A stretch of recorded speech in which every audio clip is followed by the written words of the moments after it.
future we decide today. Yesterday cannot make that decision anymore. All right, it is 3:53 in the afternoon, and everybody is waiting. All eyes, literally all eyes, here on the Batasan, in the Batasan. Now, earlier I was saying that if the forces that unseated his father in 1986 and campaigned against him very vigorously in these last elections couldn't believe the day, that night of May 25, that he was proclaimed by a joint session of Congress as the winner of the presidential elections in this very same building. That was May 25. And also, if they can't believe that day of his inaugural on June 30th, well, they're not going to believe this day either, because a new President Marcos is delivering a Sona in this building that his father built to house the interim and regular Batasang Pambansa in the late 70s. And that was meant to replace a Congress that was padlocked and dissolved by martial law. But that is exactly what is happening today. Ferdinand Romualdez Marcos Jr., Bongbong Marcos, is delivering his first State of the Nation address, emerging from this holding room where he was brought to for about 10 minutes. He's walking now to the plenary hall, and this is like, like a lot of people have said that the presidency is destiny.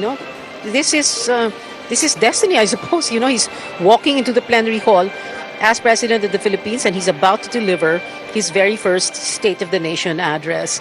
It looks like, all right, I'm trying to figure out if they're going to bring him around so that he can enter the plenary hall from the main entrance, so that he gets to walk through the aisle, so that the senators and congressmen can greet him.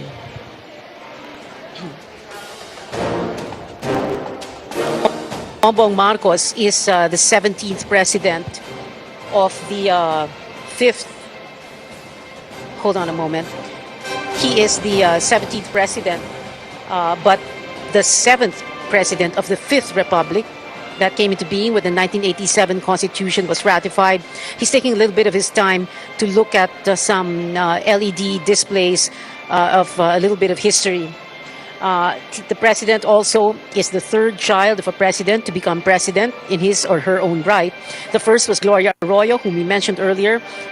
She was the daughter of Diosdado Macapagal, president from 1961 to 1965. The second was Noynoy Aquino, son of Cory Aquino, president from 1986 to 1992. Bongbong Marcos is the 11th senator to become president.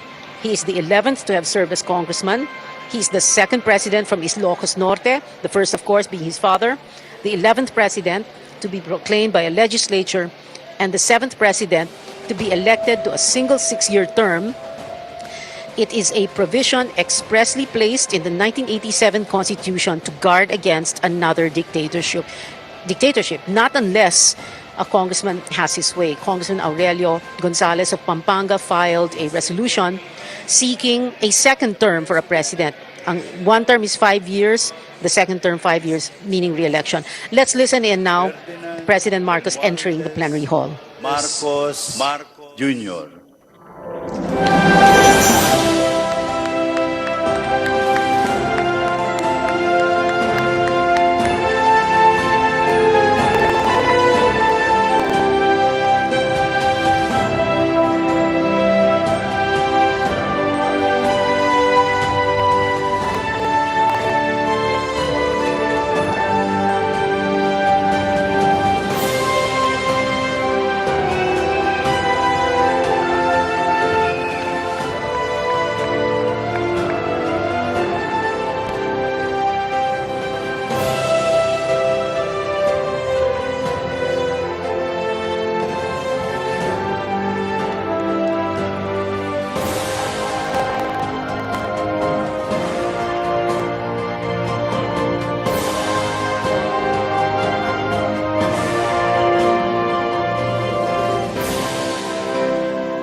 On the part of the Senate, the joint session is called to order. On the part of the House of Representatives, the joint session is called to order. Please rise for the singing of the Philippine National Anthem, to be led by the Samiwang Singers of Ilocos Norte. Bayang magiliw, peros ng silanganan, alam ng puso, sa titim mo'y buhay. Lupang hinirang, luyan ka ng magiting, sa manlulupi, di ka pasisigil, sa dagat at bundok, sa simulan, sa langit mong bakaw, may ilagang pula at awit sa paglayang minamahal. Ang kisap ng watawat mo'y tamo ay nanagniningning, ang bituin at araw ng kailan, pang may di magdidilim, lupa ng araw narwal, at itong sinta, buhay ay langit sa piling mo. Aming ligaya na pa, may mga api, ang mamatay ng dahil sa'yo.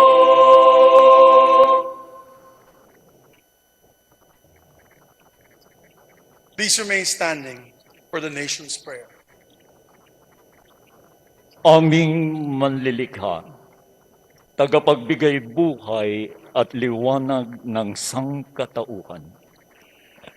Salamat po sa iyong pagtangkilig at paggabay sa bansang Pilipinas. Salamat po sa kalayaang magtipon tulad ngayon ayon sa talaga ng aming saligang batas. Salamat po na kami dahil sa kabayanihan, pagsisikap at sakripisyo ng aming mga ninuno at mga bayani ay nabuo upang maging isang bansa at isang malayang demokratikong republika. Walhamdulillahi Rabbil Alamin.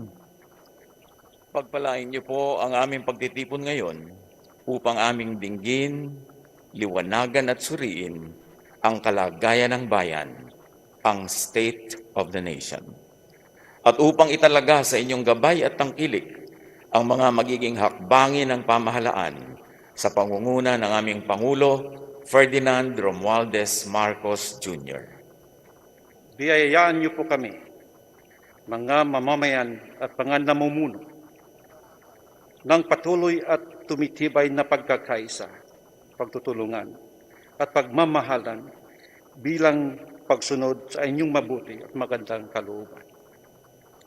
Kasihan niyo po ang aming Pangulo at ang pangkat ng kanyang mga tagapangasiwa, ang aming mga mambabatas, ang aming mga hukom, at ang mga tagapagpairal ng katarungan, ng dalisay at ibayong kaliwanagan, karunungan, katwiran, at katapatan sa kanilang banal na tungkulin.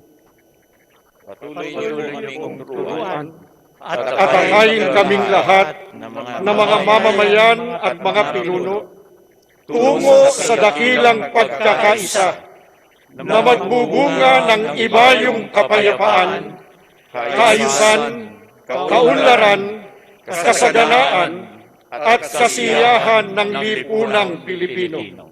Magpatuloy po tayo sa personal na panalangin. Mangyaring ang bawat isa ay tahimik na manawagan sa may kapal.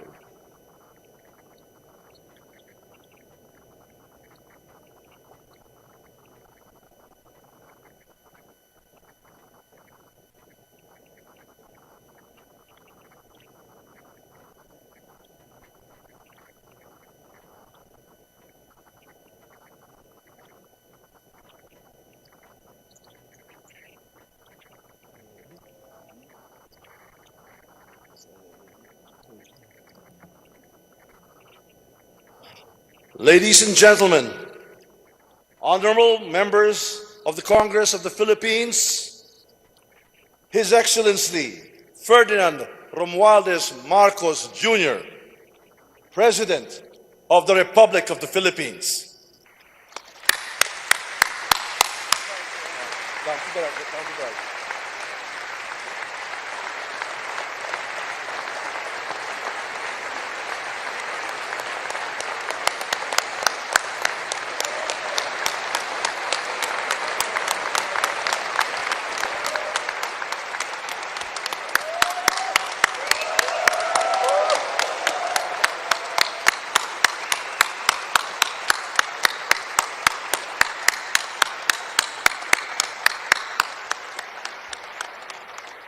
Vice President Sara Zimmerman Duterte, former Presidents Joseph Ejercito Estrada, Gloria Macapagal Arroyo, and Rodrigo Roa Duterte, Senate President Juan Miguel Zubiri, and the honorable members of the Senate, House Speaker Ferdinand Martin Romualdez, and the honorable members of the House of Representatives, Chief Justice Alexander Gesmundo, and the honorable justices of the Supreme Court, the Apostolic Nuncio, Most Reverend Charles John Brown, and the esteemed members of the Diplomatic Corps, the honorable members of the Cabinet, our First Lady, Luis Araneta Marcos, and our children,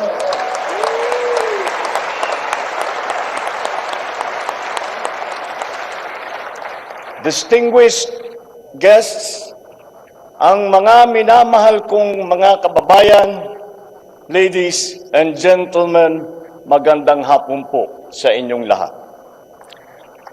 I come before you today to address you as it is my duty as President of the Republic.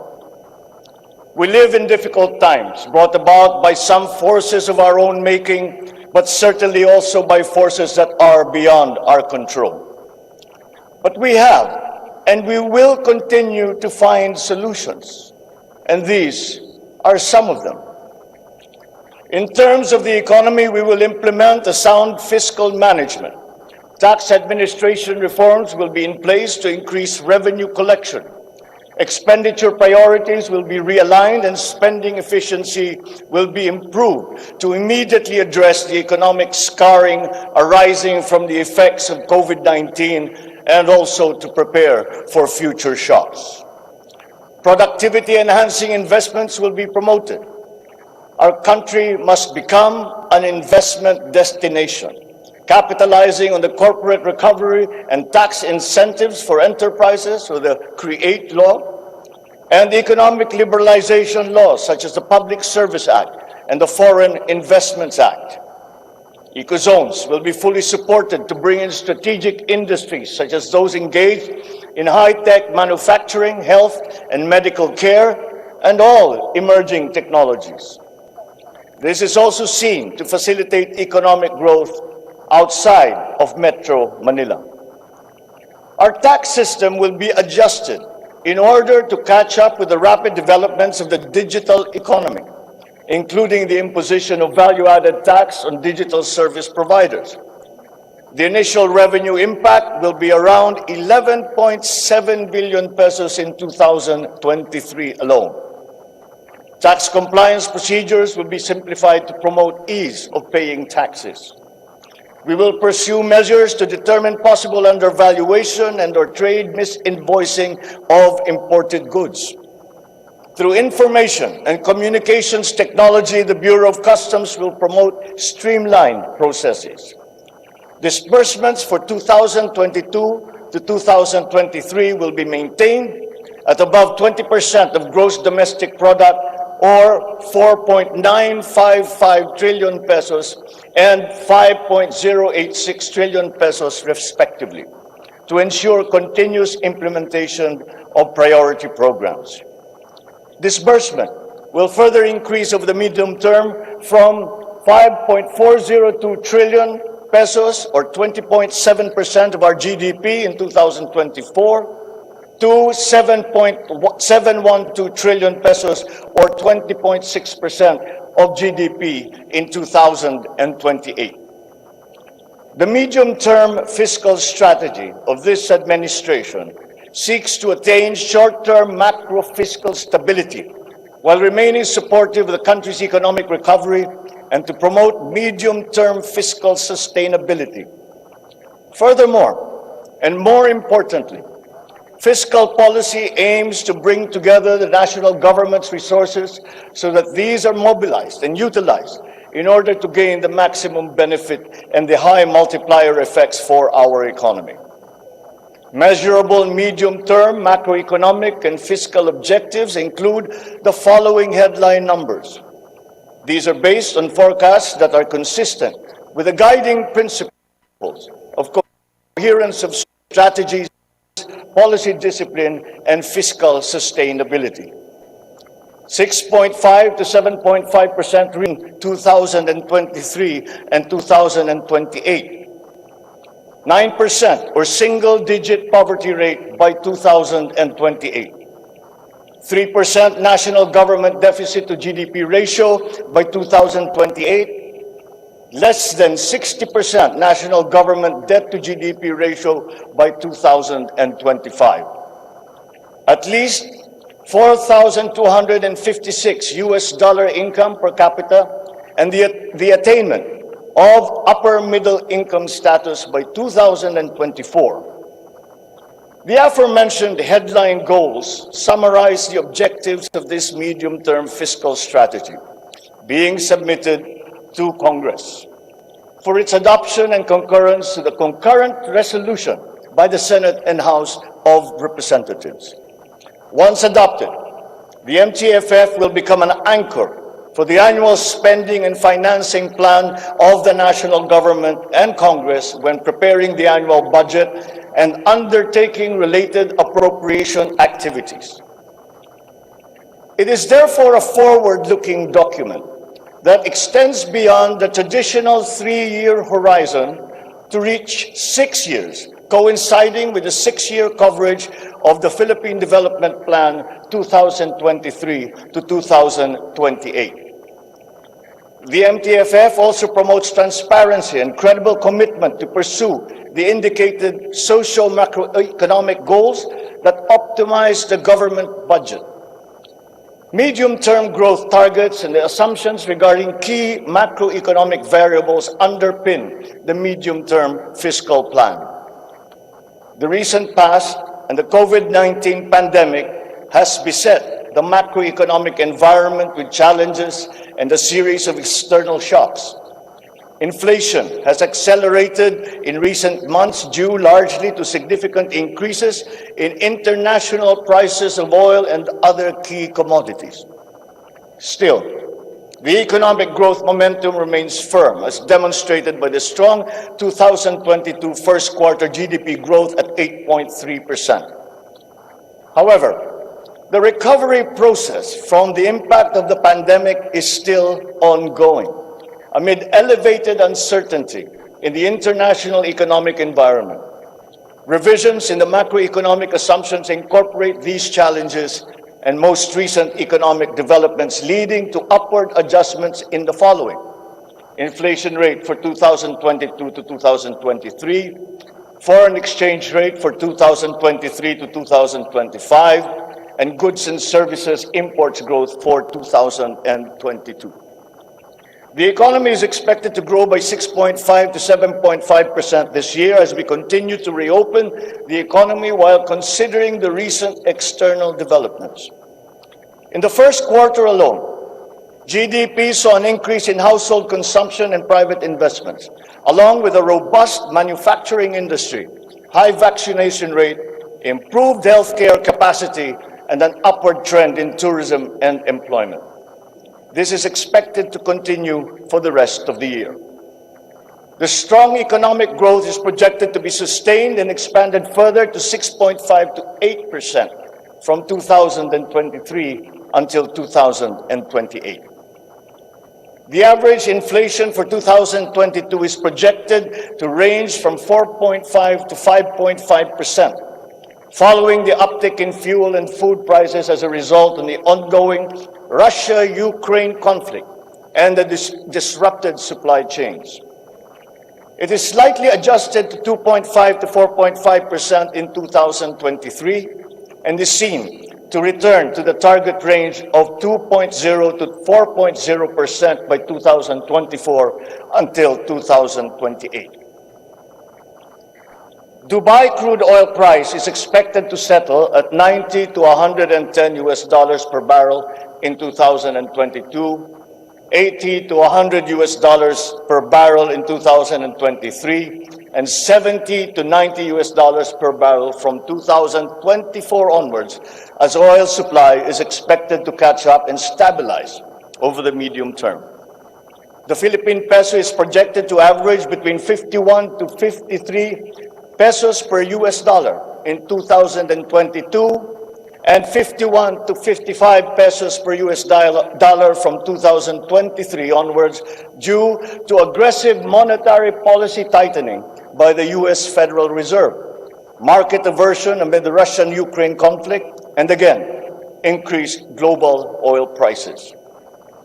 Lastly, exports of goods are expected to grow by 7% in 2022 and 6% from 2023 to 2028.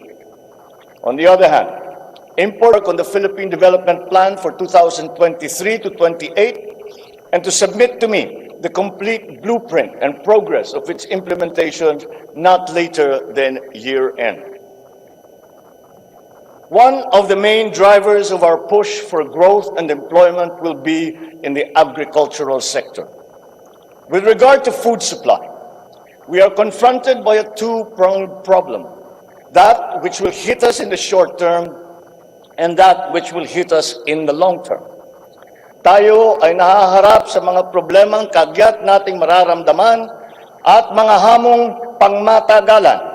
Ang mga suliraning agarang mararamdaman ng ating mga kababayan ay ang posibilidad ng tuloy-tuloy na pagsipa ng presyo ng pagkain at kakulangan sa supply ng ating pagkain.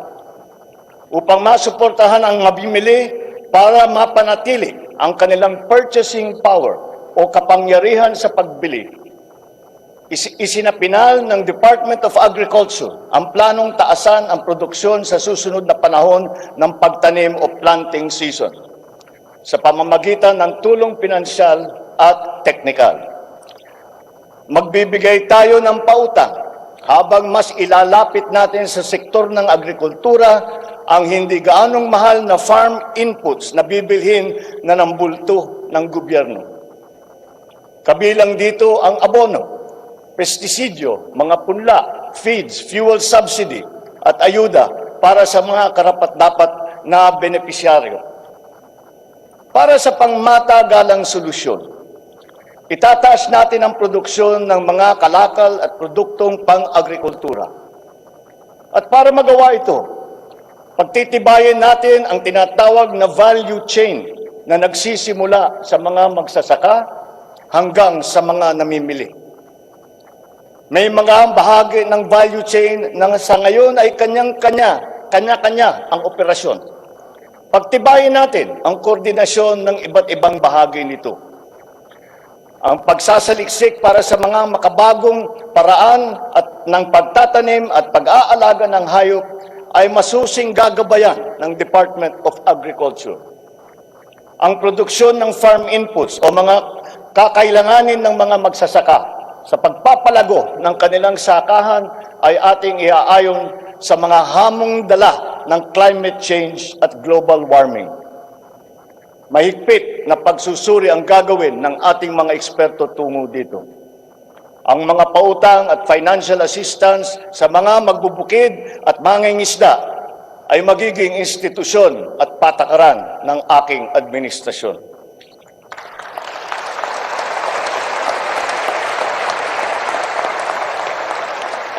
Ipapaprioridad natin ang modernisasyon ng mga sakahan sa pamamagitan ng mga makabagong teknolohiya para sa ating mga magsasaka. Atin palalawakin ang mga palaisdaan, babuyan at manukan. Lahat ng ito gagamitan ng siyensya para tumaas ang produksyong agrikultural.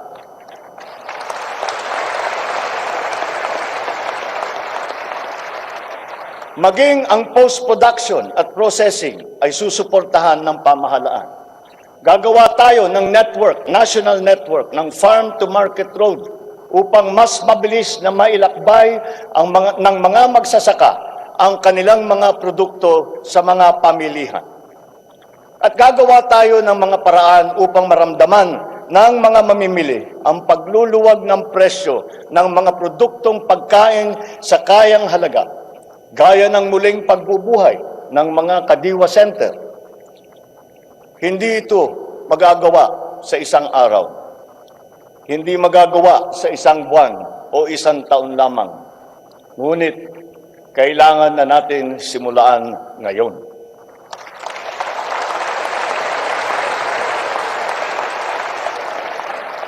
Ang Agrarian Reform Program ay dapat magpatuloy. Agrarian reform is not only about acquisition, but also about support services and distribution. To assist this, I intend to issue an executive order to impose a one-year moratorium on the payment of land amortization and interest payments.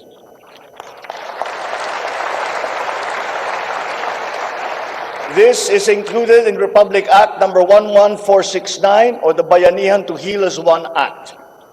A moratorium will give the farmers the ability to channel the resources in developing their farms, maximizing their capacity to produce, and propel the growth of our economy.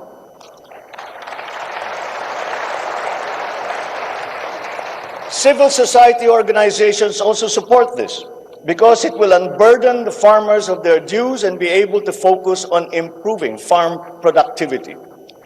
Congress must also pass a law that will emancipate the agrarian reform beneficiaries from the agrarian reform debt burden, thereby amending Section 26 of Republic Act 6657. In this law, the loans of agrarian reform beneficiaries with unpaid amortization and interest shall be condoned.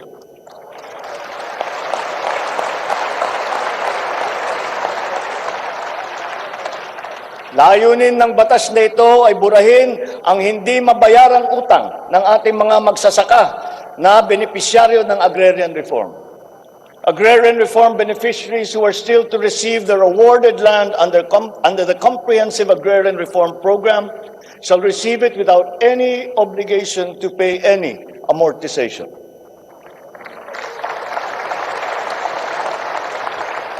The condonation of the existing agrarian reform loan will cover the amount of 58.125 billion pesos, benefiting 654,000 agrarian reform beneficiaries and involving a total of 1.18 million hectares of awarded lands.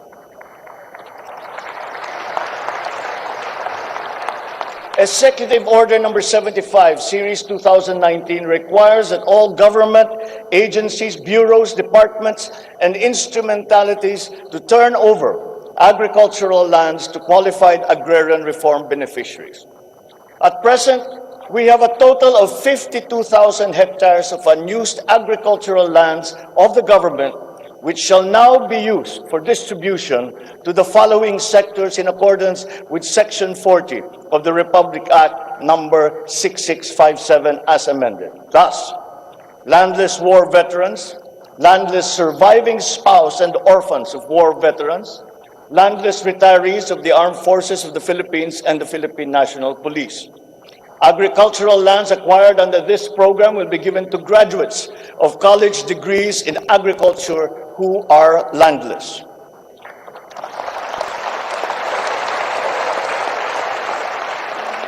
The call of the times is for the infusion of fresh and new blood in the agricultural sector. We need a new breed of farmers equipped with modern agricultural technology able to engage in sustained scientific farming that will not only increase farm yields, but also resilience in the face of climate change.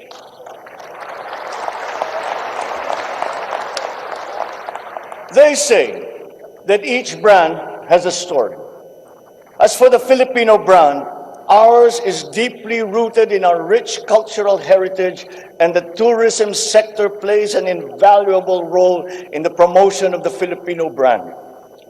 Tourism is not only an important economic development tool, but the abundance of opportunities that the sector creates in terms of regular employment and even job creation at the grassroots level is undeniable.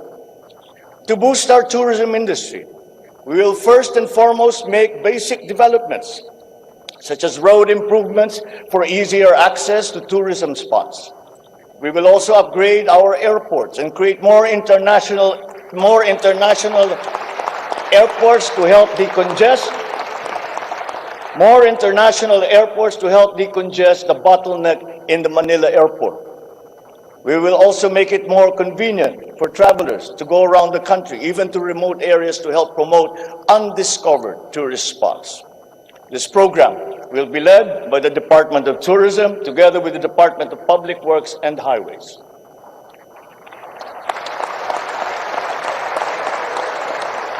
To foster the Filipino brand is to spark our sense of pride and reaffirm our strong sense of identity.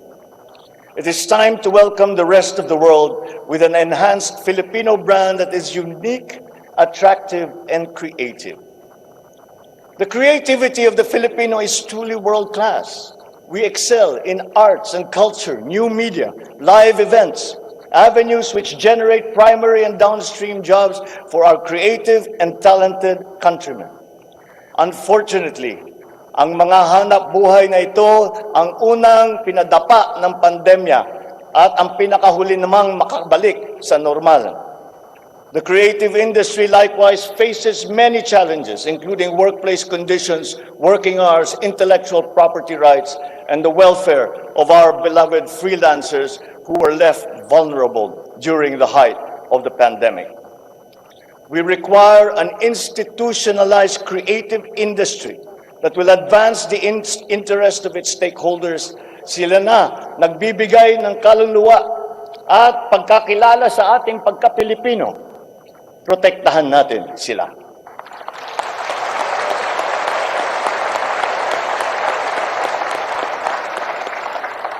The Department of Social Welfare and Development has a large part to play in all of this. Magpapatuloy ang ating pagkalinga sa ating mga kababayan na lubos na nangangailangan. Hindi po natin sila pababayaan.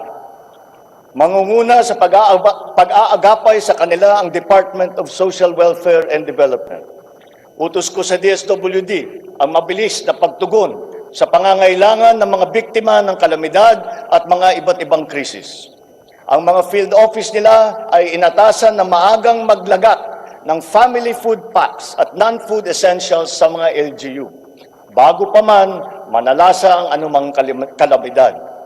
Magdadagdag tayo ng mga operation center, warehouse at imbakan ng relief goods, lalo na sa mga malalayong lugar na mahirap marating.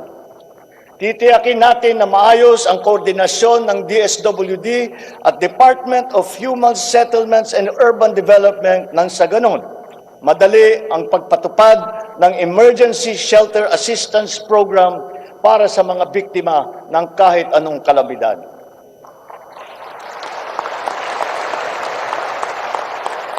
Pagtitibayan pa natin at pagparating ng tulong dahil hindi naman dapat dinadagdagan pa ang hirap ng nararanasan ng ating mga mamamayan. Upang matiyak na mapupunta sa kwalipikadong mga pamilya ang tulong na pamahalaan sa pamamagitan na 4Ps o Pantawid Pamilya Pilipino Program, titiyakin natin na malilinis ang listahan ng benepisyaryo.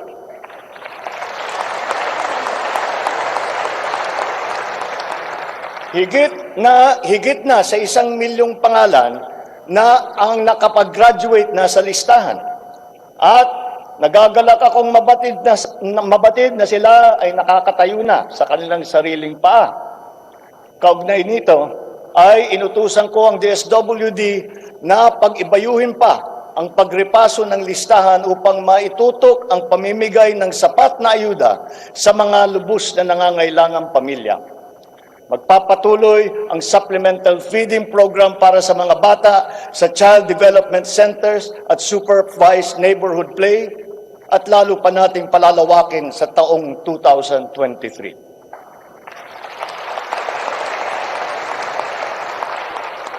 Hindi rin natin nakakalimutan ang mga solo parents at mga nanay na nahiwalay sa kanilang mga mister dahil sa karahasan. Pagtitibayin natin ang programa sa violence against women and their children. Kabilang na ang counseling para sa mga biktima, katuwang ang ating mga LGU. Tiyakin natin na sapat ang pondo sa halos 70 residential care centers at 7 non-residential care centers para sa vulnerable sectors at persons with disabilities na sumisilong dito. Sa ating sitwasyon ng pangkalusugan, nariyan pa rin ang banta ng COVID-19. Lalo't may mga nadidiskubring bagong variant ng coronavirus. Pero hindi na natin kakayanin ang isa pang lockdown. Wala na tayong gagawing lockdown.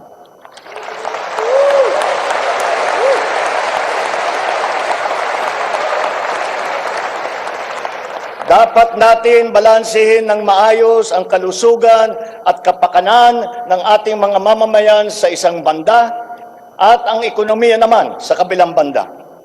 Nakikipagtulungan ang iba't ibang ahensya ng pamahalaan sa pag-monitor sa mga COVID-19 hospital admission upang makatiyak tayo na may sapat na kapasidad ang ating healthcare system at maiwasan ang pagsipa ng bilang ng nagkakasakit. Patuloy din ang ating vaccine booster rollout para sa ating pangkalahatang depensa.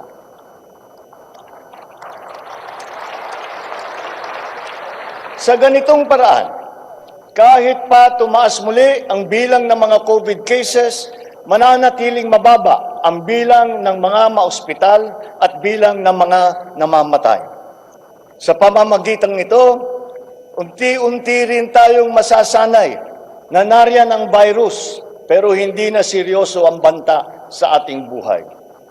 Iaayon natin ang ating mga health protocols sa kung ano ang ating pangangailangan sa paglipas ng panahon at lalo pang iibayuhin ang kooperasyon kasama ang pribadong sektor upang tumaas pa ang kumpiyansa ng mga mamumunuhan nang sa gayon ay bumalik na tayo sa full capacity, lalo-lalo na ang ating mga negosyo.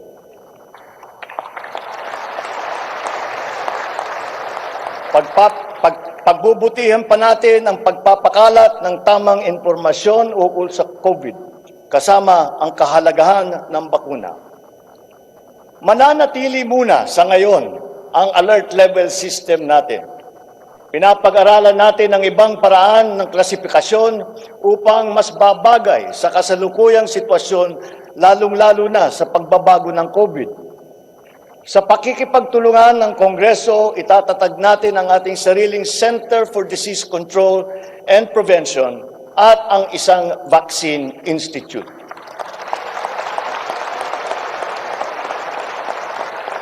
Magtatayo tayo ng dagdag na mga health center at ospital. But beyond the issues that the pandemic has brought, the need for a stronger healthcare system is self-evident. We must bring services, medical services to the people and not wait for them to come to our hospitals and healthcare centers. Napakinabangan natin ng husto ang malalaking specialty hospital gaya ng Heart Center, Lung Center, Children's Hospital at National Kidney and Transplant Institute. Kaya maliwanag na hindi lang dapat dito sa National Capital Region kundi maging sa ibang parte ng bansa.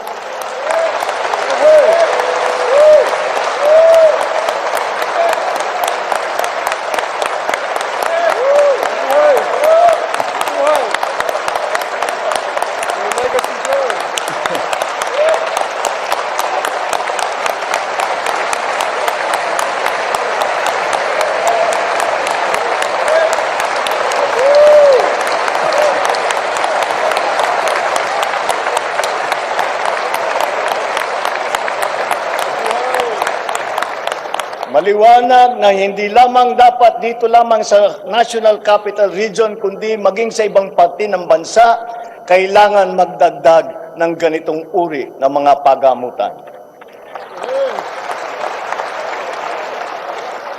Bukod dito, upang mailapit natin ang healthcare system sa taong bayan, nang hindi sila kailangan pumunta sa sentro ng kanilang bayan, lalawigan o region, ay maglalagay tayo ng mga clinic, mga RHU, na pupuntahan ng mga doktor, nurse, midwife, medtech, 1 beses, 2 beses sa 1 linggo.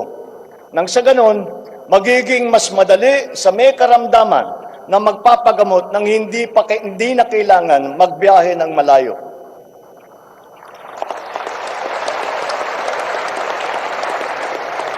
One of the cornerstones of a strong healthcare system is the provision of competent and efficient medical professionals. We will exert all efforts to improve the welfare of our doctors, our nurses, and other medical frontliners. Dapat din tayong magkaroon ng sapat na supply ng gamot na kinakailangan sa pang-araw-araw ng ating mga mamamayan. Sinimulan ko na ang pakikipag-usap sa mga kumpanya ng gamot dito sa Pilipinas at sa ibang bansa. Hinihikayat natin na buksan nila ang merkado upang bumaba ang presyo ng gamot.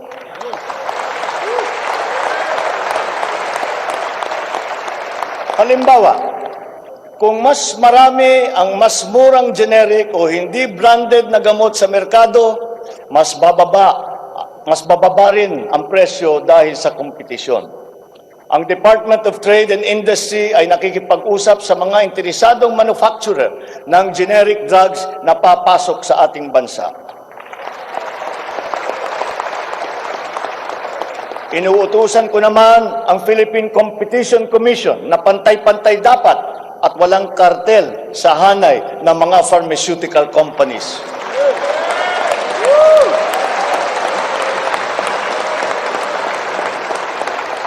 Dahil kapag bukas ang merkado, bababa ang presyo ng gamot para mapakinabangan ng ating mga mamamayan. This is one of the hard lessons that we learned when the pandemic struck, and therefore we must act on that shortcoming.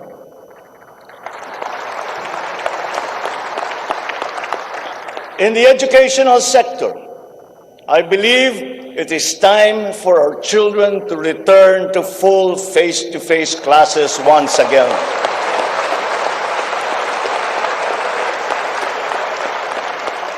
The Department of Education, led by our highly able Vice President Sara Duterte, is now preparing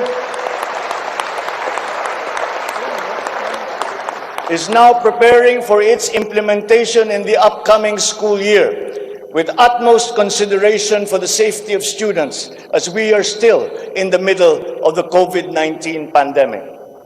We must ensure that our classrooms are safe for teachers, for students, and the entire academic community when they return to face-to-face classes. We continue to encourage everyone to get their booster shots in preparation for the resumption of in-person classes. This is one of the reasons I have directed the Department of Health and the Department of Interior and Local Government to undertake another rollout of booster shots.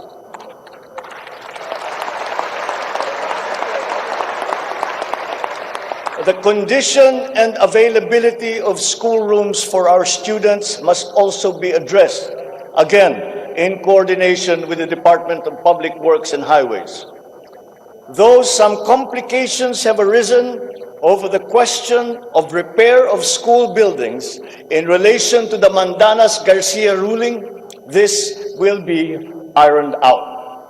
We have been in discussion with local government leaders, governors, and mayors in the last few weeks to determine with the LGUs what is actually practicable, what functions belong to the LGUs, and what belong to the national government.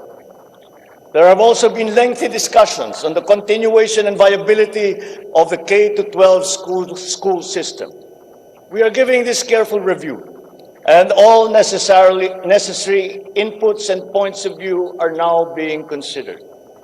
In the longer term, we are instituting a program of refresher courses and retrainings for our teachers so they can stay abreast of the rapid growth in technology, especially in this post-pandemic world.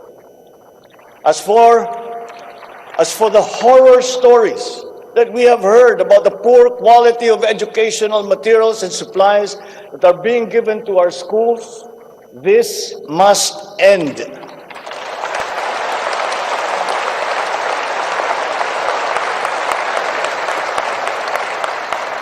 Our children must always be equipped with the best that we can provide.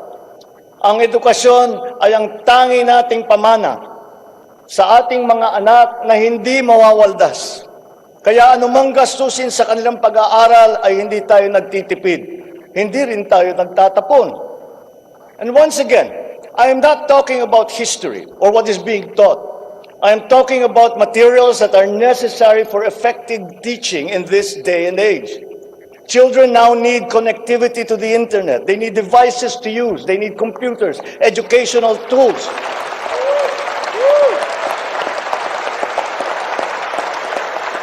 So that they might participate fully in the digital community here and abroad. We must do better in the international rankings, especially when it comes to the so-called STEM subjects: science, technology, engineering, and mathematics. These skills, this knowledge, are necessary for our young people to be able to compete in a highly technological and competitive world. The raw talent is there in our young people. It is up to our educational system to develop and to refine that great pool of talent.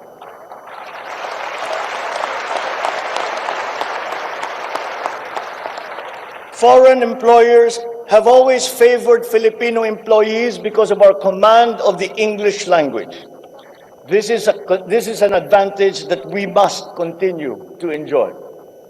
The internet has now become the global marketplace, not only for goods, services, but also for ideas, even extending to our own personal interactions.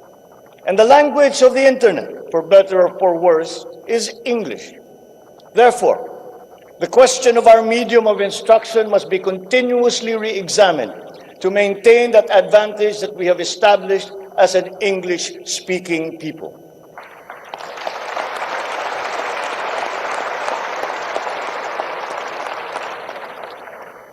On a related subject, we are entering an age of exponential adoption of technology. It is the fourth industrial revolution. This will be characterized by the infusion of technology into almost every facet of our lives.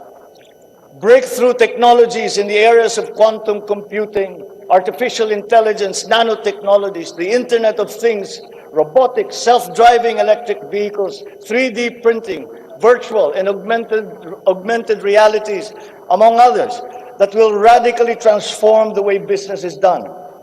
The scale and the speed at which these innovations are introduced universally into our everyday lives and activities is unprecedented in our recorded history.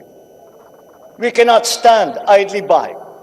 The mission of our Department of Information and Communications Technology is to identify and utilize these innovations to improve governance. It has the daunting task now of transforming our government into an agile bureaucracy that is responsive to the needs of the public. Provide good and solid data to ensure informed decision-making, as well as allow secure and seamless access to public services. The voluminous records stored in the government warehouses and archives have to be digitized. Those that are already stored in various inventories of data should be harmonized and shared across departments and agencies. Needless to say, these have to be kept in large data centers that are secure yet accessible.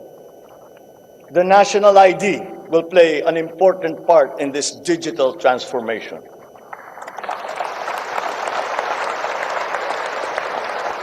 For citizens to be able to seamlessly transact with government, their identity must be easily verifiable.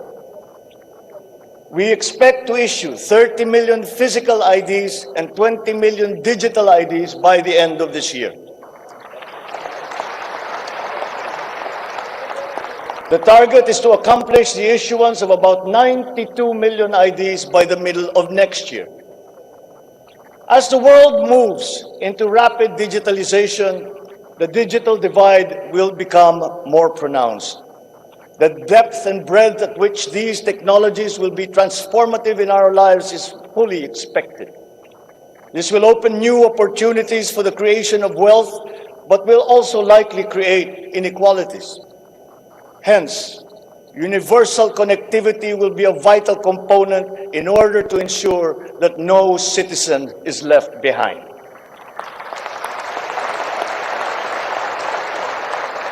I have therefore tasked the DICT to deploy digital connectivity across our various islands. This will be done through the implementation of the National Broadband Plan, the Common Tower Program, connecting our geographically isolated and disadvantaged areas via our Broadband ng Masa project.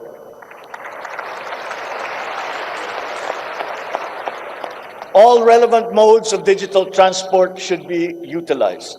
These may be through a combination of terrestrial or submarine fiber optics, wireless, and even satellite technology. As our Public Service Act has opened the doors and removed the restrictions on foreign investment, we foresee an increase in direct investment of overseas players. This will translate into better quality, availability, and affordability of telecommunication services all over the country. We come now to infrastructure. The backbone of an economy is its infrastructure. The infrastructure program of the Duterte administration must not only continue, but wherever possible, be expanded.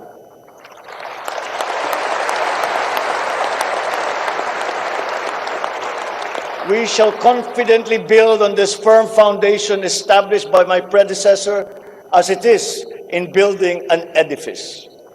We must keep the momentum and aspire to build better, more. Necessarily, infrastructure development will remain a very high priority in our drive for growth and employment. Once again, I will not suspend any of the ongoing projects, as those have already been shown to be of benefit to the public that they serve.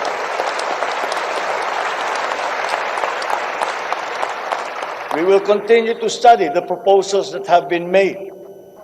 Infrastructure development spending will be sustained at 5 to 6% of GDP. The planned expansion of infrastructure projects, I believe, would be possible if we continue to encourage the participation of the private sector in the development of our programs. Public-private partnerships, or PPPs, hold great potential for that expansion, for infrastructure development, and for innovation. Our infrastructure development is of primary importance, as it is a necessary element to improve many other sectors, to include agriculture, tourism, general economic activity, and even to governance. It is my belief also that we have missed some great opportunities to develop our rail transport system. It is clear in my mind that railways offer great potential, as it continues to be the cheapest way of transporting goods and passengers. We can build upon already existing lines by modernizing these old railway systems. There are dozens of railway projects on the ground, above the ground, below ground, not just in Manila, but in other regions, at various stages of implementation and with a combined cost of 1.9 trillion pesos. This administration is committed to finish building the current portfolio of investments, approved railway projects such as the North-South Commuter Railway System, the 33-kilometer Metro Manila Subway Project, the 147-kilometer North-South Commuter Railway System, the 12-kilometer LRT-1 Cavite Extension,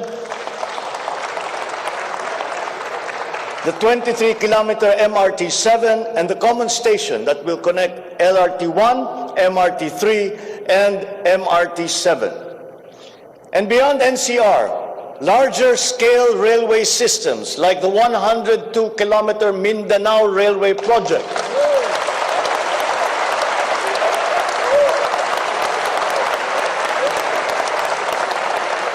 the Panay Railway Project, and the Cebu Railway System will be integrated as a vital part of our transport and communication systems.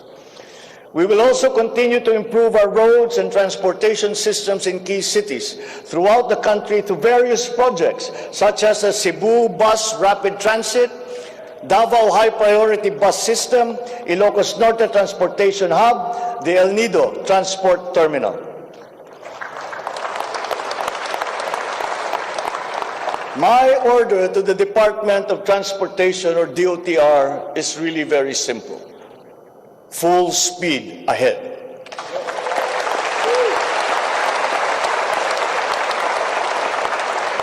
Improving our railway system, along with modernizing existing airports and seaports, will maximize our strategic location in the Pacific and connect our many islands. A key sector in our transformation plans is that of energy. Another fundamental requirement for growth and increased employment will be the availability of cheap, reliable energy. This even comes under the category of ease of doing business. If we are to attract investors, both local and foreign, to set up shop here in the Philippines. At present, our demand for energy far exceeds our reliable supply. We must increase the level of energy production. We must look at every possible option that would be appropriate for the Philippine situation. There is some room to expand our present power supply through existing power sources, but this is only to a very limited extent. We must build new power plants.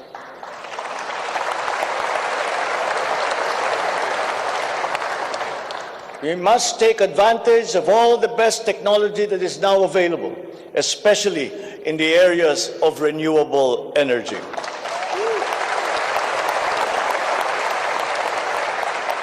Our search for new power sources should always be with an eye to improving the mix of the energy supply between traditional and renewable sources.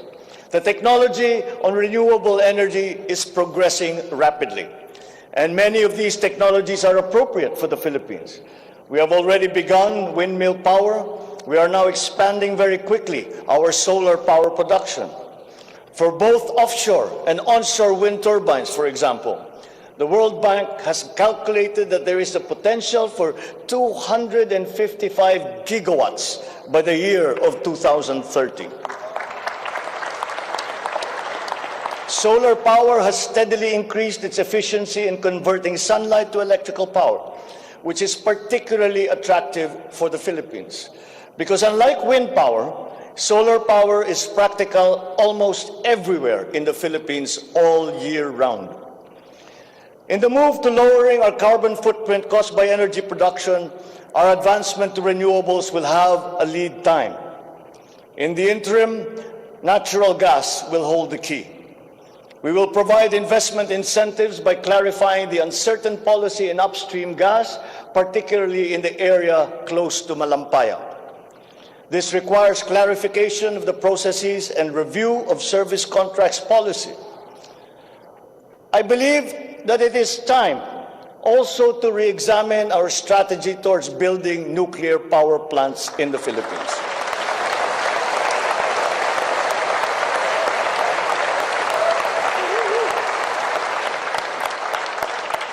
We will comply, of course, with the International Atomic Energy Agency regulations for nuclear power plants as they have been strengthened after Fukushima. In the area of nuclear power, there have been new technologies developed that allow smaller-scale modular nuclear plants and other derivations thereof. Once again, PPPs will play a part in support as funding in this period is limited. Furthermore, we must examine the entire system of transmission and distribution for the purpose of finding ways to lower the price of energy to the consumer and to industry. We must expand the network of our transmission lines while examining schemes to improve the operation of our electrical cooperatives. All this in aid of reducing energy costs, especially but not limited to households. All this impetus for development and growth we undertake within the context of accelerating climate change and extreme weather conditions. Though we are a minor contributor to climate change globally, we have the unfortunate distinction of being one of the most vulnerable countries to the effects of climate change. For the welfare of our people, it is incumbent upon us to alleviate the effects of that vulnerability. The use of renewable energy is at the top of our climate agenda. We will increase our use of renewable energy sources such as hydropower, geothermal power, solar, and wind. Geographically, we are a disaster-prone country. Capacity building for our natural disaster resiliency is therefore a must. Investment in science and technology is imperative to enable us to have accurate weather forecasts and on-time disaster alerts. Studies show that already now, many areas in the Philippines are at high risk from the rise in sea levels brought about by the increase in global temperature. We must adapt to this phenomenon with disaster-proof planning for our communities. We will also look into the precarious fresh water supply situation in the country, especially in our urban areas. Many of our water supply systems date back to the 1950s, and they must now be rehabilitated and improved. I've instructed the DNR, together with the DPWH, to explore possible partnerships with the private sector to address this crucial situation. The Philippines has excellent laws on the environment, but we have to guarantee that these laws are properly enforced. And this will require a great deal of coordination and cooperation between concerned government agencies and private stakeholders. Companies who exploit our natural resources must follow the law. We all have the responsibility to preserve this earth, for we are but custodians, and we will pass on this great treasure to future generations.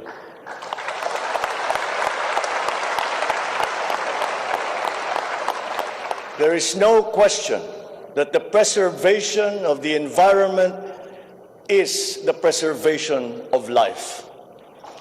If we cannot mitigate climate change, all our plans for the economy, all our plans for our future will be for naught.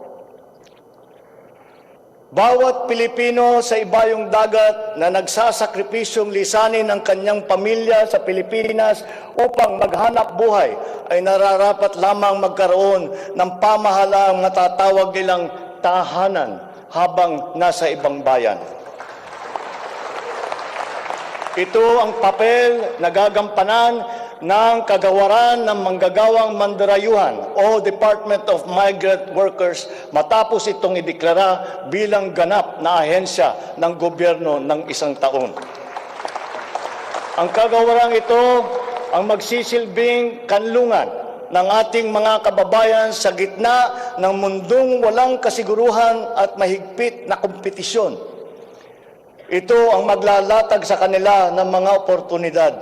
Titiyak na ang kanilang mga hanap buhay ay tugma sa kanilang mga kasanayan.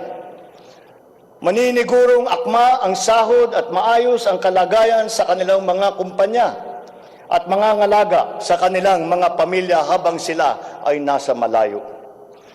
Gagawin natin ito sa pamamagitan ng pag-aalis ng red tape sa sistema ng pagsusulong ng digital empowerment. We shall automate the verification of contracts and issue secure overseas employment certifications that you can keep on your smartphone. I call on the Department of Migrant Workers and the DICT to make this a top priority.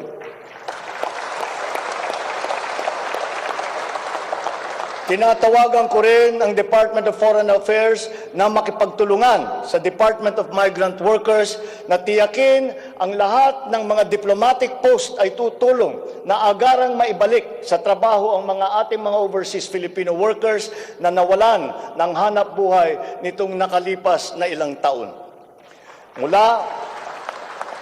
Mula sa 3 buwan ay gagawin na lang nating 3 linggo para sa isang dayuhang employer na iproseso ang mga papeles ng Pilipinas ng Pilipinong nais nitong kunin bilang empleyado. Aatasan din natin ang kagawaran ng gawing simple ang komplikadong handbook ng mga tuntunin at regulasyon para sa mga OFW. Nang sa gayon ay maging malwan ang mga transaksyon may kinalaman sa kanilang pangingibang bansa. Mula sa handbook na may 240 seksyon ay gagawin nating pamphlet na lamang na hindi hihigit sa 100 pahina. Mahirap na nga ang buhay.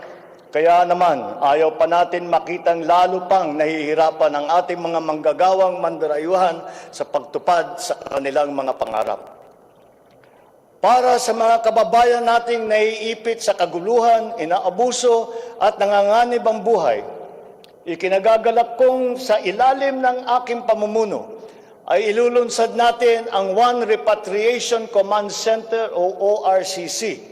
Ilalaan natin ang isang social media platform ng Department of Migrant Workers at ang hotline upang matulungan agad at maligtas sila mula sa mas higit na kapahamakan. Noon, nangungutang pa ang isang ina ng bawat OFW upang sumakay ng barko para pumunta sa Maynila at mangatok sa iba't ibang ahensya para mapauwi ang anak na inaapi. Ngayon, kami na ang tatawag sa mga magulang ng OFW para sabihin sa kanila ang petsa kung kailan nila mayayakap at makakapiling ang kanilang mga anak.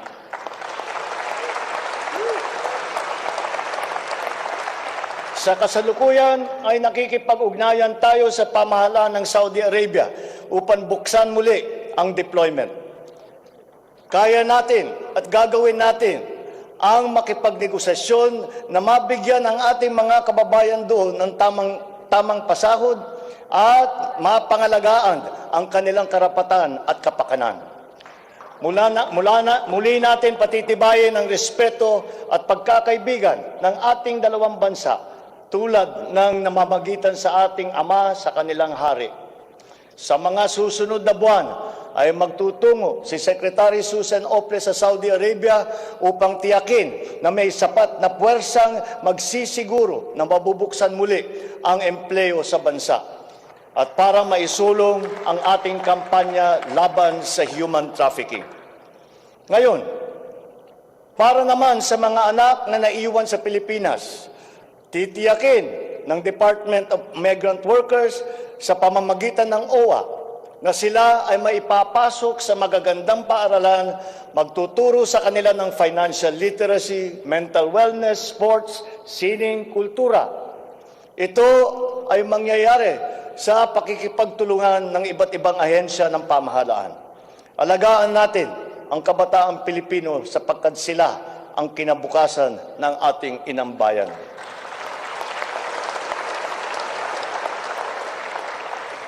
Sa ating mga kababayan na nasa ibang bansa, you deserve a home in government, not only for the money that you send home, but you are not cold tools of the economy.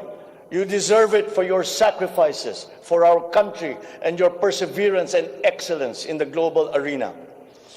You OFWs represent the fighting faith of the Filipinos as a nation and as a people. Let us transform your overseas journey into inspirational stories for all time.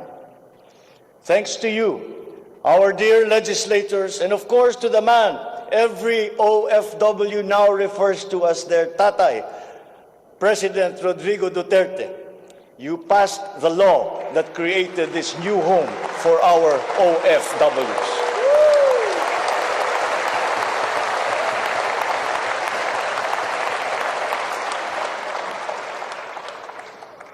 On the area of foreign policy, I will not preside over any process that will abandon even 1 square inch of territory of the Republic of the Philippines to any foreign power.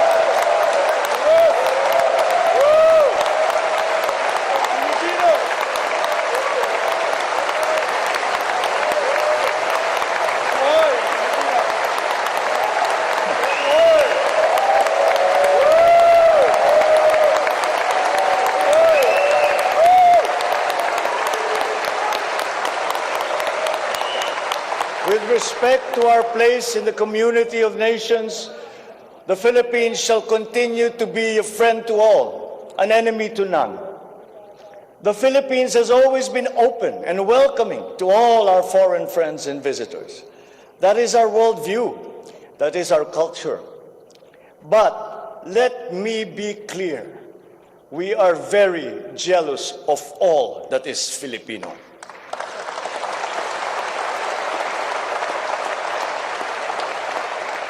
We will be a good neighbor, always looking for ways to collaborate and cooperate with the end goal of mutually beneficial outcomes. If we agree, we will cooperate and we will work together. And if we differ, let us talk some more until we develop a consensus. After all, that is the Filipino way. But we will not waver. We will stand firm in our independent foreign policy with the national interest as our primordial guide.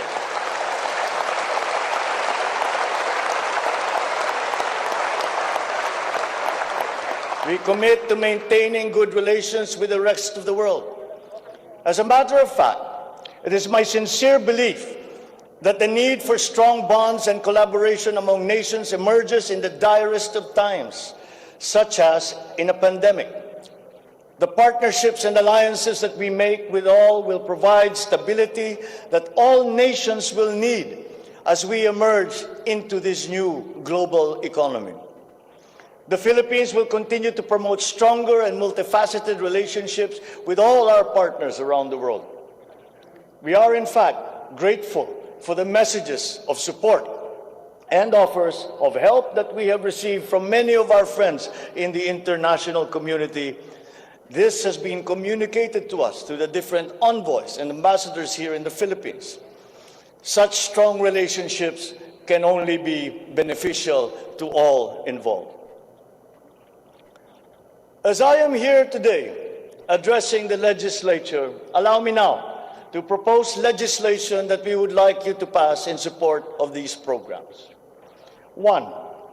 National Government Right Sizing Program, a reform mechanism that seeks to enhance the government's institutional capacity to perform its mandate and to provide better services while ensuring optimal and efficient use of resources.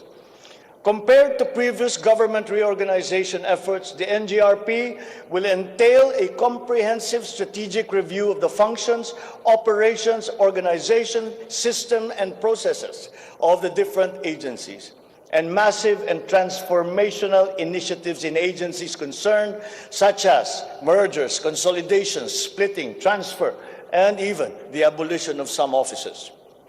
The right-sizing efforts will also involve the conduct of a comprehensive strategic review of functions, programs, and projects that will cut across various agencies.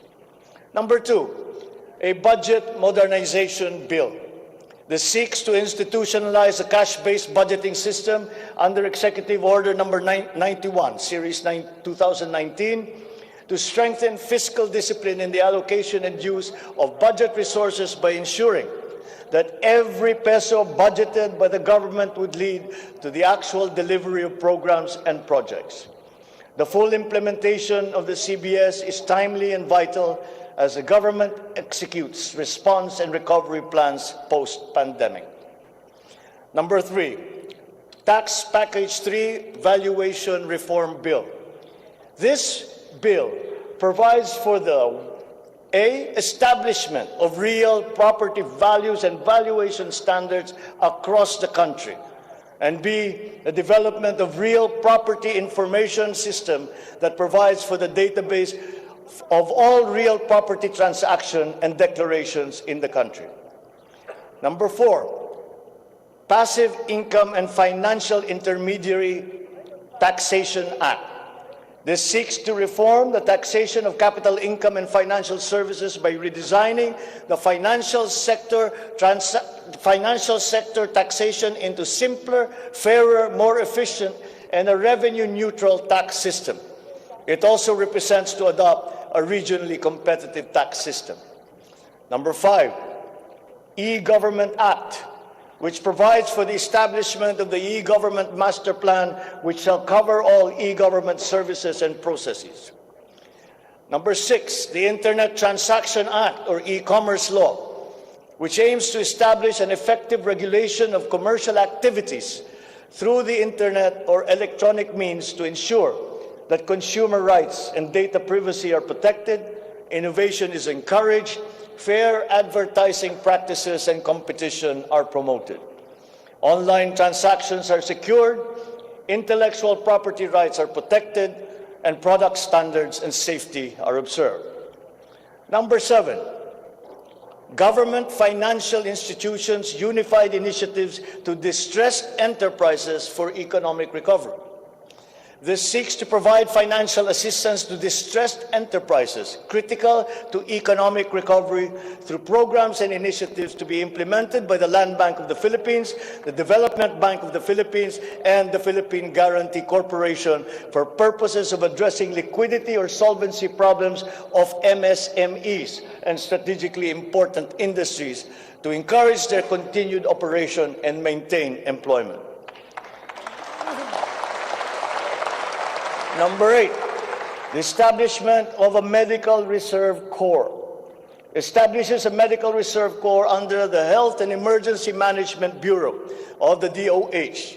The MRC shall be composed of licensed physicians, medical students who have completed their 4 years of medical courses, graduates of medicine, registered nurses, licensed allied health professionals. Number 9, National Disease Prevention Management Authority. This bill seeks to create the Center for Disease Prevention and Control attached to the DOH. Number 10, the creation of the Virology Institute of the Philippines. This will create the Virology Science and Technology Institute of the Philippines as an attached agency of the DOST. All offices and units under the DOST with functions related to virology shall now be transferred to the Virology Institute of the Philippines. Number 11, the Department of Water Resources. This seeks to create the Department of Water Resources and adopts the integrated water resource management as the strategic framework for national water management, policy making, and planning. Number 12, Unified System of Separation, Retirement, and Pension. This grants a monthly disability pension in lieu of disability benefits provided under existing laws for military and uniformed personnel retired by reasons of disability. Number 13, the E-Governance Act. It promotes the use of internet, and other ICT to provide opportunities for citizens. Number 14, the National Land Use Act.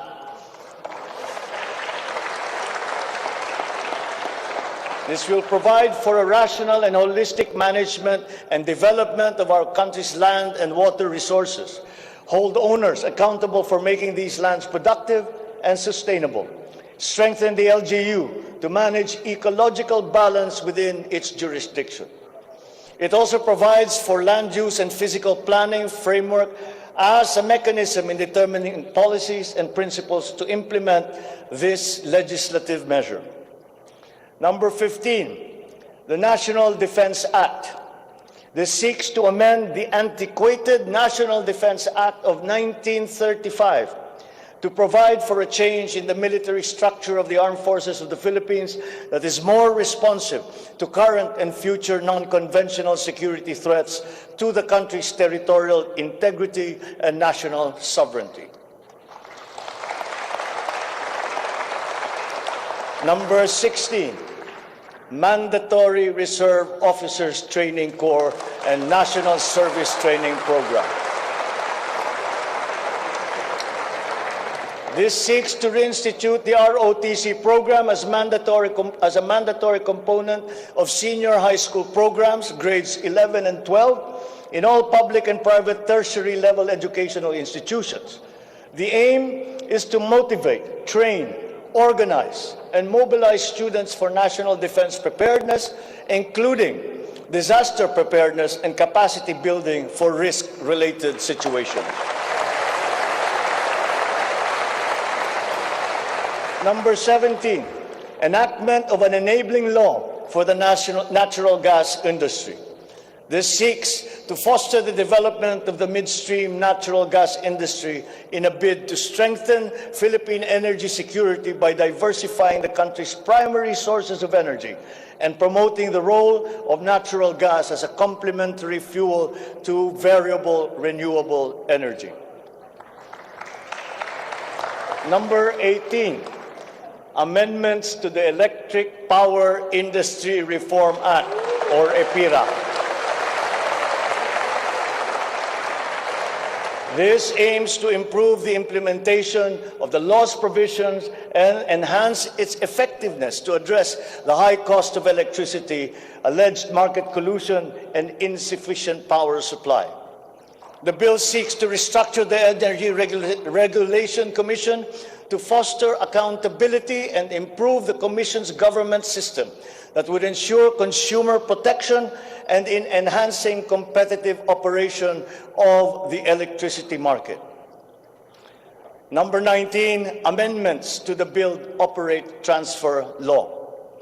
This seeks to improve the implementation of the public-private partnership program and to be able to direct the desired outputs and outcomes in line with the strategic development targets of the country. Specifically, the amendments seek to 1. Address the ambiguities in the existing law. 2. Address the bottlenecks and challenges affecting the implementation of the PPP program. And 3. Foster a more competitive and enabling environment for PPPs. To my fellow Filipinos, ang aking mga minamahal na kababayan, batid ko na hindi madali ang ating pinagdaraanan sa nakaraang higit na 2 taon. Alam ko rin na ang bawat isa sa inyo ay ginagawa ang lahat ng inyong makakaya upang patuloy na harapin ang lahat na pagsubok sa kasalukuyan. I do not intend to diminish the risks and the challenges that we face in this turbulent time in global history. And yet, I see sunlight filtering through these dark clouds. We have assembled the best Filipino minds to help navigate us to this global crisis that we are now facing. We will endure. Let our Filipino spirit ever remain undimmed.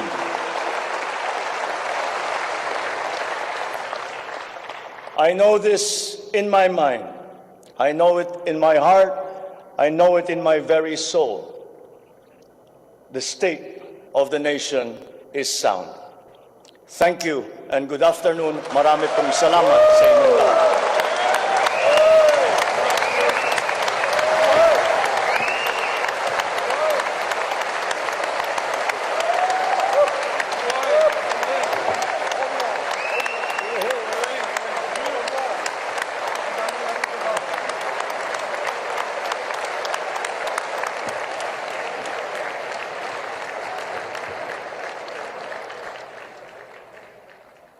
All right, President Bongbong Marcos's first State of the Nation address. That was about, well, at least more than an hour of his plans and programs for the next 6 years. I say next 6 years because he did get into specifics on certain years, especially when it comes to inflation. Let's talk about this with Dean Tony Lavinia. I'll bring you in already. Dean Tony, thank you so much for your time. What were the highlights of the speech for you? But before we go there, I think it was quite clever for a speech like this to have started with the economy, education, the build, etc. And then in the end, have about 19 legislation that will work to be able to fulfill the first part of his State of the Nation address. Your thoughts, Dean Tony?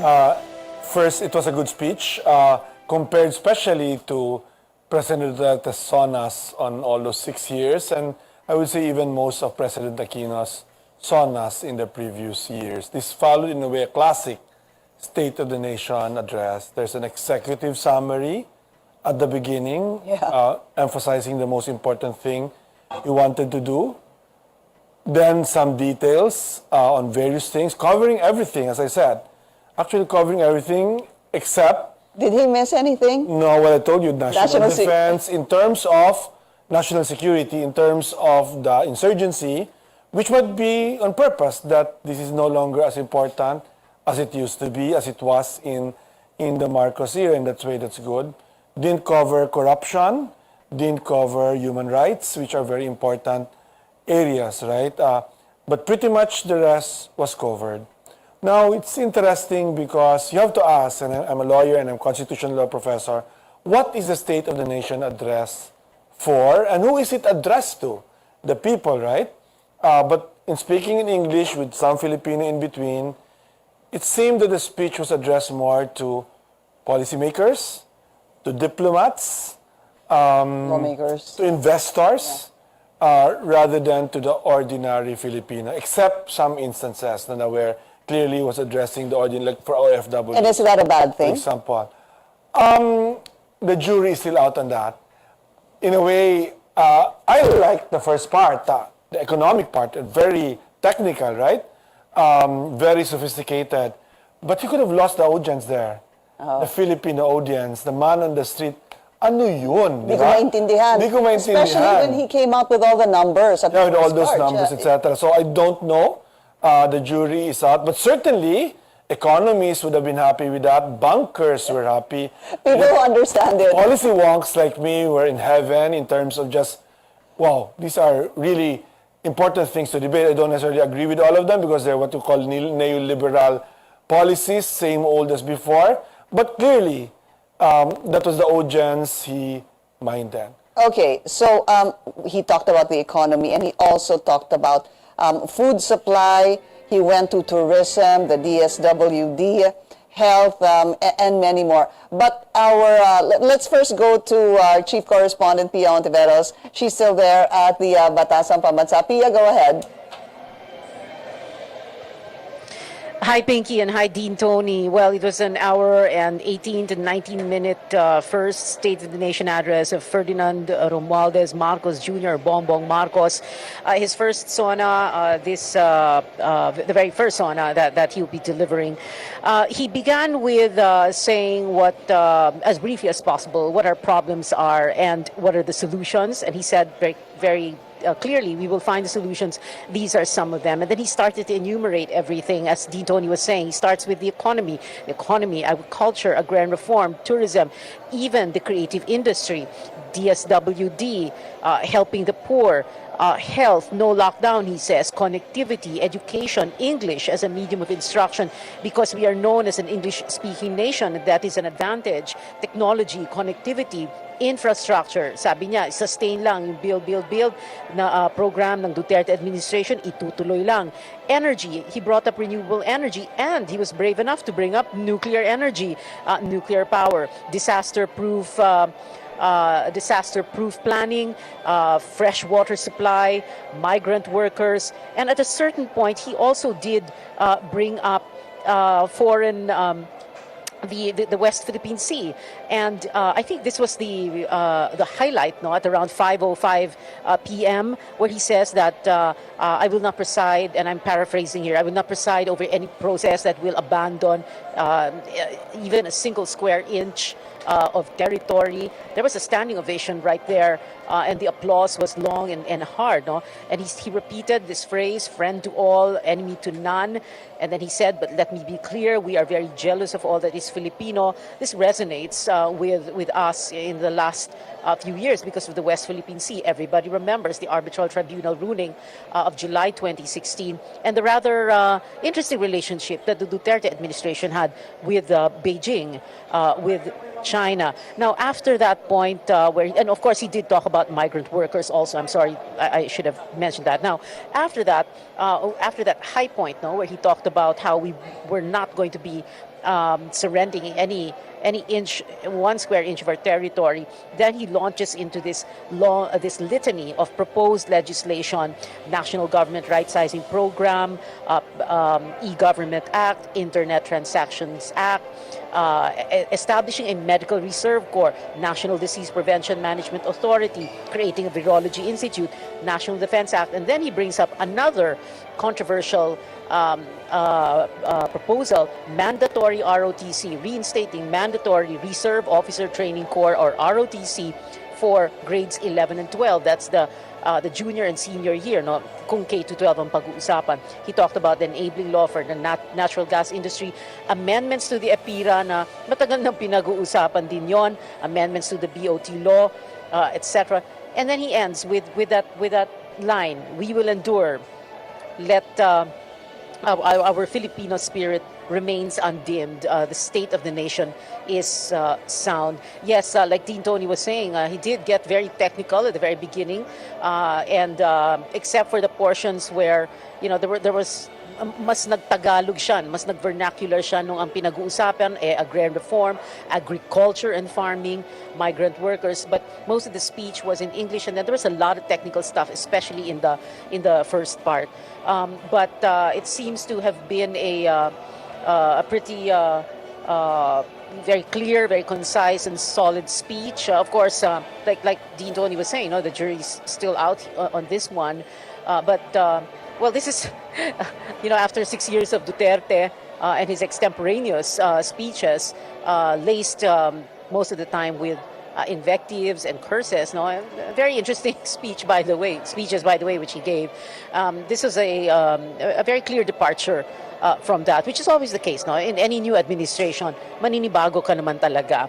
And the usual. Every time we have a Sona, we always count the number of times people applaud, the audience applauds, and the count is that there were 70, and 2 standing ovations. That second standing ovation, that's when he said that we're not going to be surrendering any inch of our territory. So that's it for now. Everybody's still there, like you can see, live pictures from inside the plenary hall. There's a lot of picture taking, a lot of greeting, handshaking by President Marcos. Kanina, I just said, lahat naman tayo naninibago because it's a new administration and nasanay tayo sa calling Mr. Duterte President Duterte, but now he is former President Duterte, and this is the new president, President Marcos. And like I was saying earlier, at the start of the Sona, like I said during the inaugural, like I said during the canvassing, who would have thought, Who would have thought that we're going to have a Ferdinand Romualdez Marcos Jr. as president? Pinky, right. Dean Tony? Pia, thanks a lot. Back to Dean Tony. What were the most important parts of his State of the Nation address? Pia was talking about the 2 standing ovations.